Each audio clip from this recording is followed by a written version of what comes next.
मुंबईचा वांद्रा आहे ना, वांद्रा डिपो बोलतात. पहिला डिपो नव्हता ते 75 सालात. तिकडे सगळं मार्केट होते. मांस मच्छीचे मार्केट मोठमोठे. सगळीकडचे मच्छी विकायला यायचे तिथं. मांस बी असायचं बकरी कोंबड्याचं. आणि तो मार्केट नव्हता, जंगल होता, मैदान होता आणि मोठा बाजार भरायचा. मच्छीचा मोठा बाजार भरायचा. सगळीकडचे तिथे मच्छी विकणारे यायचे, सर्व कोंबडी विकणारे, सगळा बाजारच होता. आणि खूप सारे पक्षी होते.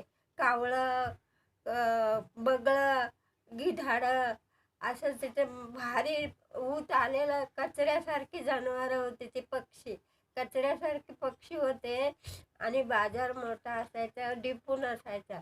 आणि नंतर ते पक्षी एक दिवशी एक पक्षी गिधाड पक्षी इवाईने येत होतं एकदम खालून.